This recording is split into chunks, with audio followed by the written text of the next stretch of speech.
So, ganito kami dati ni Dudong. So, naghahanap pa kami ng bahay. Hello. So, nagtitingin kami sa isang application. Ang tawag doon ay Relator. Kung naghahanap kayo ng bahay dito sa US, ayan. Hey, you remember Diyan this? yeah, I remember that house. So, ayan. Yung mga houses, medyo nagtaas ng very, very light. So, I'm gonna ask you, honey, is what is the first thing you're gonna do if you wanna buy a house? Wait, what should you do? Yep. If you want to buy a house, first thing you do is go get pre-approved. Yeah. Yeah, you need to find a loan officer and submit documentation to make sure that you can get pre-approved for a house, because if you try to look for a house and you don't have pre-approval, a lot of sellers don't want to entertain you because they don't know if you can afford the house or not. So they want you to get a pre-approval so they know what you can qualify for. Yeah. That's the first thing you want to do is get pre-approved. Give me some range, like budget you do need to have to get a house, like at least 3%, right? It depends. I think veterans VA loans they're allowed to do 1%. FHA loans which are Federal Housing Authority, they're allowed to have 3%. And it also depends on the lender, like Bank of America or Wells Fargo or some of them. They have their own special things where they might just do 3% or something like that. Most of the time, though, if you're going to buy a house, you want to try to do conventional loan instead of like a FHA, because that means you're putting 20% of the house down. Now, a lot of people can't afford that nowadays, but if you can afford to put 20% down, you want to put 20% down. Hang on, honey. So, baka nalilito kayo kung anong pinagsasabi namin ni Dudong. Bali, ano siya, dapat meron kayong kahit pa paanong perang ilalagay, and maraming kailangan na maganda yung credit score. Right, honey? You need to have a good credit score. You need to have some type of credit score, but most people with any kind of credit score can get a house. But the better your credit score, usually the lower the rate will be for you. Oo, kasi hindi naman lahat ng tao ma-afford ng milyon. I mean, makakash ng bahay ba? So, pag bumili ng bahay, dadaan ka talaga sa bangko. Kailangan mong humiram ng pera sa bangko. Kunwari, yung bahay mo worth 300,000, hindi pa yun yung presyo niya kasi dadaan ka pa sa bangko at saka yung bangko, tutubo pa yan, mag-interest pa sila. And nung time namin, nung kumuha kami ng bahay, 7% ang interest ng bangko. So, 300,000, tapos every month, yung magiging monthly mo ay mga 2,000 plus, ganyan. $2,000. So, mga 100,000 sa peso yan. Yan yung mga hulugan mo for 30 years. Kung 30 years yung kukuhain mo. Pero kung may pera ka at kaya ng yung sahod, pwede mong siyang mapaiksaan ng 25 years, 20 years, 15 years, or 10 years. Kung marami kayo sa pamilya nyo and lahat kayo nagtatrabaho, kaya nyo yung impasan yung bahay sa maiksing panahon. And what else, honey? What else as far as? In the house, what else did you? I gotta overthink. Hang on. Yeah. Na-stress talaga siya nung naghahanap siya ng bahay kasi nung alam mo yon, mag-apply ka, nakukuha ka ng bahay, kailangan mong magpa-pre-approve kung kaya ba ng sahod mo bayaran yung bahay, kung i-approve ba nila yung mga kung anong meron ka kasi stop it, ani. Oh, sorry. Yumuyug-yug kasi yung Yeah, niya. sorry. So, kailangan nilang tingnan kung ano yung kapasidad mo, titingnan nila kung magkano yung pera mo sa bangko, magkano yung ini-earn mo, isi-CI ka nila, or ano ba yung, what do you call that, the CI? CI. Like, they look at everything, your bank. Well, that's the loan officer that you have to submit all your documentation to. 'Di ba? Nag-upload ako before ng video na pinapalipat ko yung pera ko mula sa Israel papunta dito kasi gusto ko sanang idagdag yung pera ko sa kanya. Kukuha siya ng bahay pero hindi nila tinanggap dahil wala akong bangko sa Israel. Hawak ko lang yung pera ko, cash siya. So, walang bank statement, wala akong bank statement. So, niisip nila na baka galing sa scam, ganyan. So, hindi nila tinanggap. So, nung kumuha kami ng bahay ni Dudong, or siya pala, lahat lang ng pera niya yung, pera niya lang lahat ang binayad namin. Binayad niya pala. And,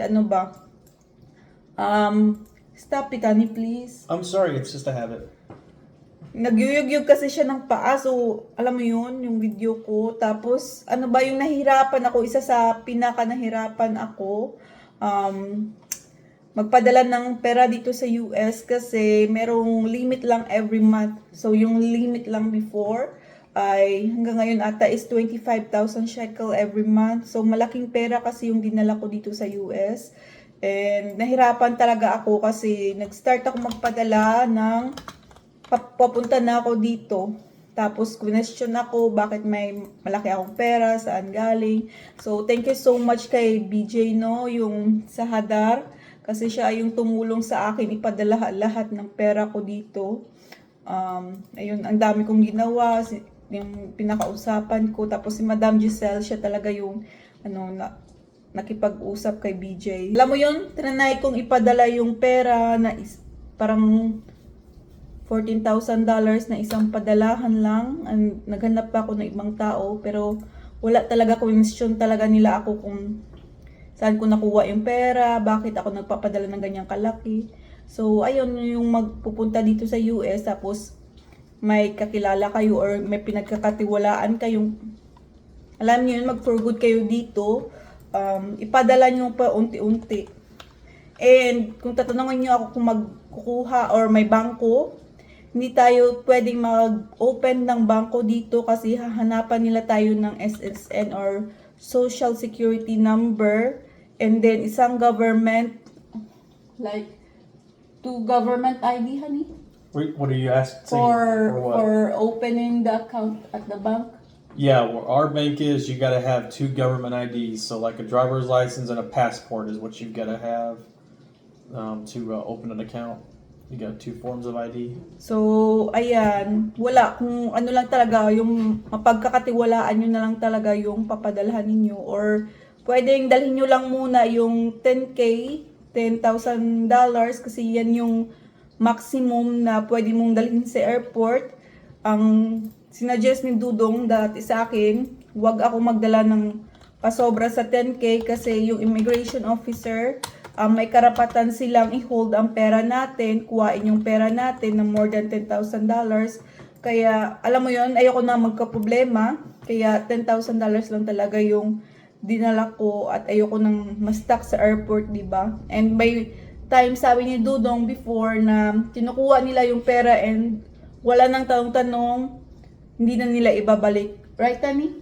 What? Like in the airport, immigration officer can take the money.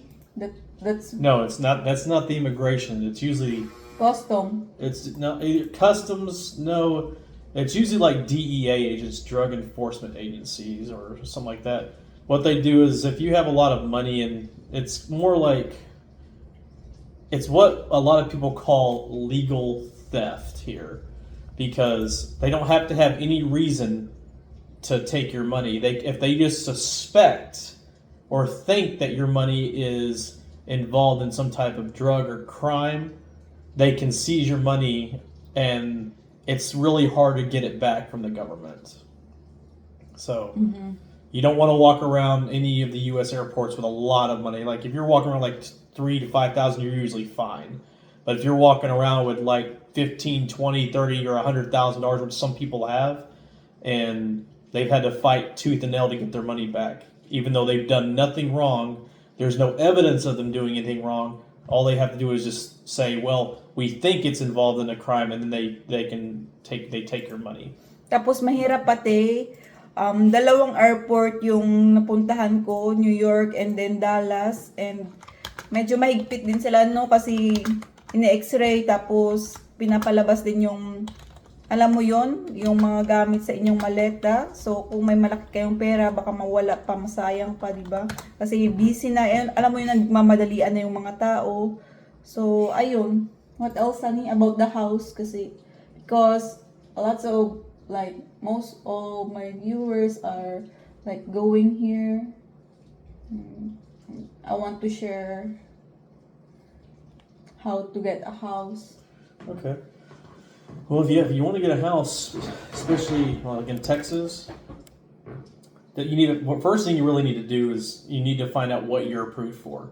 So you need to go and get a pre-approval letter from a loan officer. You got to submit bank statements. You got to submit your job. You got to submit tax forms that you filed.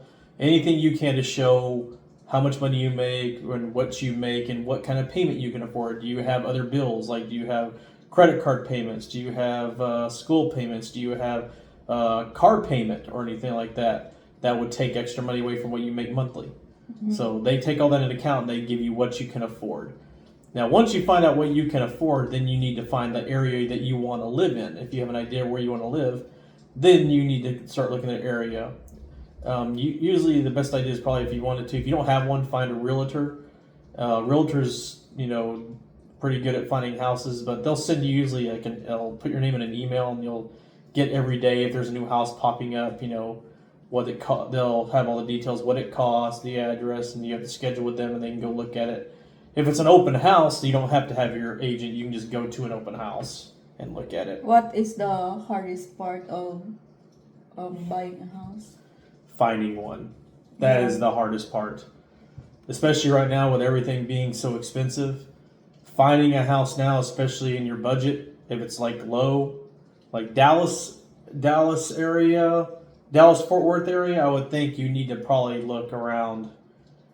If your budget's under $300,000, it's pretty difficult to get a house. Really? It's more expensive there? I'm saying Dallas-Fort Worth, so Dallas and Fort Worth area. But some areas, it depends on where you want to live, but finding a house for under $300,000 is pretty difficult. You'll see a bunch, but they're gone. There's a lot of work. They're gone that. The ones that are really livable, ready to move in and stuff, they're gone that fast.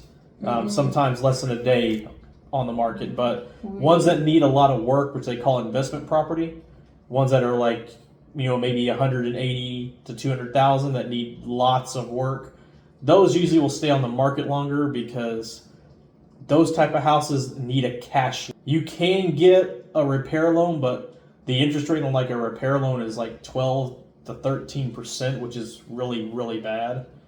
But you want it if you're doing an investment property, or if you want to find a house that you're willing to put lots of work into, you can get one for probably between like 180 to 200. That's decent. Like there's one right now, I know in Garland, that's like it didn't burn down, but it has fire damage. Tingnan natin. Ipapakita ko sa inyo yung sinasabi ni Dudong. Ito 210,000 na siya. Nasunog yan ha. Ipapaayos nyo pa yan. Pag ganyan, sira na yung kuryente. So ipapaayos nyo pa. Scan it, Tani, like what's inside. All right. So I'll show the inside. Ganyan. It's a bare bone house, so it caught fire. They've done some repair work. They've cleaned a lot of it out, but it needs all new drywall, ceilings. It probably needs some electrical ran. So this house is a bare bones house. It needs a lot of work done. Carpet, flooring, appliances. The electricity. How about the plumbing of that one? Plumbing's probably okay because this is a slab foundation. So plumbing is underneath the concrete here. But you can see the hole. There's the hole in the ceiling from where the fire burnt through the house. So that's all got to be replaced. So if it's not, that means when it's raining, water's just pouring in there. Oh, 2-car garage. Yeah, it's a 2-car garage. So it would be a nice house when it's fixed up, but they're wanting $210,000 for this house, and that house easily has probably more than $100,000 worth of work it needs to make it livable. Wow. I'm gonna say it needs. It's probably well over 100. It might be 150 plus. So, kaya magkano yan? 5 to 7 million pesos para i-repair yung bahay na yan bago Yeah, look mo at the derhan. bathroom. Diba? That's the bathroom. See, that all caught fire. It's all burned. What happened to that house, Hanino? I don't know. I mean, just something happened. It caught fire. Yeah. But, it's got a nice backyard. So, yung presyo niya, $210,000. So, yan pala yung presyo niya. Wala pang interest. Yung interest niya. How much for the interest? Right now, interest rates are, I think, are at 7%. 7%. Let's see. Hang on. It depends on the interest rate. Hang on. Current. Baka hindi nyo naiintindihan yung sinasabi namin kasi alam mo yun. So, now a $300,000 house. Sumakit din yung ulo namin nito, no? If you have an excellent credit, you're looking at 7% right now for a 30-year and 6.7% for a 15-year. That's if you have perfect credit. If you have just good credit but not perfect, you're looking at like 7.3 to 6.7. If you have fair credit, you're probably looking at 8%. And if you have really bad credit, it says data not available. Yeah, you're looking at over 8% if you have really bad credit. So, yeah. But if you're going to buy a house or try to buy a house, first thing you want to do is get approval letter. Then you want to find your location, and then you want to know, what your budget is, what you're willing to spend on the house. Once you find the house you want and you can afford it, then that's when the other hard part comes in. The closing. Not just the closing, but like the negotiation. O kailangan yung ba din pala mag-negotiate? Kunwari, natignan nyo na yung bahay, magko-close na kayo, tapos may engineer na pupunta, titingnan na ng engineer yung bahay, kung ano yung mga sira, yung may gagawin ba. Kunwari, may sira na sa kisame. Tapos sasabihin mo sa agent mo na pwede nating babaan or magtanong tayo na pwede nating babaan ng presyo dahil sira ang kisame. So magne-negotiate kayo sa owner. Ay, hindi siya direct sa owner kasi yung buyer at saka yung owner hindi talaga sila makikita. Yung buyer meron siyang agent, ang seller meron din siyang agent. So yung seller and yung buyer, yung mga agent nila yung mag-uusap. Hindi kayo mag-uusap. Right, honey? Like the buyer and the seller won't gonna talk to each other. They both have a agent. Used most of the time, unless they're just doing like the transaction, but most of the time it's going to be a seller's going to have an agent and the buyer will have an agent, and then you go through your agent and the agents talk to each other trying to negotiate. Let's say like either you like the house, you're willing to buy it.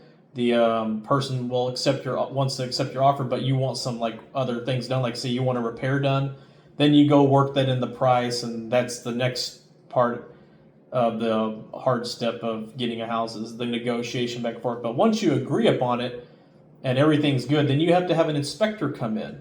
An inspector comes in and looks at the house too, and he might find more. The inspector usually is an engineer? No, he's not usually an engineer. You can get engineering reports. An engineer will come out and look at the structure of the house. Oh, that's why. I thought it was an engineer because he check everything. They do check everything, but they're not engineers. So mali pala ako, no? Inspector pala yun. Lahat titingnan, pati yung, alam mo yun, mga saksakan, kung gumagana ba, yung lutuan, kung alin yung gumagana, saan yung sira, mula kisame, mula bubong hanggang sa pinakaloob sa ilalim kasi dalawang uri yung bahay, slab and then what do you call the other one? Slab and the other foundation? Yeah. Pier and beam. Pier and beam, yung alam mo yun, yung makakasuot ka sa ilalim. So hanggang doon susuotin nila, titingnan talaga nila lahat-lahat. So ayun na, 20 minutes na tayo. Ay, naku, pag si Dudong talaga madaldal. So, that's it, honey. You wanna add more? Oh yeah, there's still more involved. Oh, just Lord.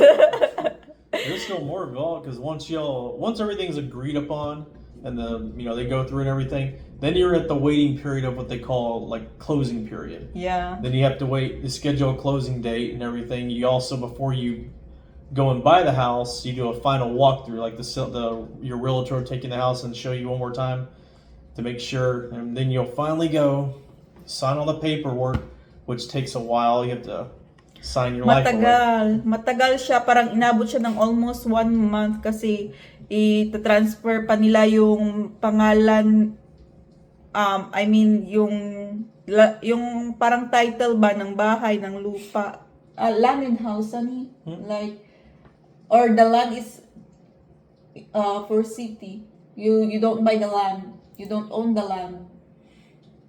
No, well, you are actually owning everything. You have the land, Oh. the land where we live at. We own the land. We own the house. You own the lot that the house is on. Okay, you own all that. Now, because you're responsible, so anything that goes wrong on your area, you are responsible for repairing it or fixing it, whatever happens. Now, anything outside your land, the city has to fix because it belongs to them. Oh, I thought you own only the rights of the land. You own the rights of the land that your lot is on. So you still own this part, and the house is on. You own this part. So I believe that's right. I mean, I could be wrong, but I think you do. So, hanggang dito na lang yung aking video at napahaba na ng 20 minutes, no? Akala ko 2 minutes lang. So, kung may tanong pa kayo, I'm sure na marami pa talagang kaming hindi na i-add dito kasi impronto lang talaga to, no? Kasi nagtitingin si Dudong ng mga bahay, tapos bigla lang, alam mo yun, pumasok sa isip ko yung tanong, tapos si Dudong ang dami ng sinabi. Alam ko, wala talaga kayong maintindihan, no? Lalo pa wala pa kayo dito sa US or bago pa lang kayo dito sa US, ganyan. Pero pag alam mo yon, yung pupunta na kayo sa process, sasakit na yung ulo nyo. Kasi basta, ang hirap maghanap at kumuha. So, hanggang dito na lang yung video. Thank you so much for watching. Bye, honey. Bye. Bye.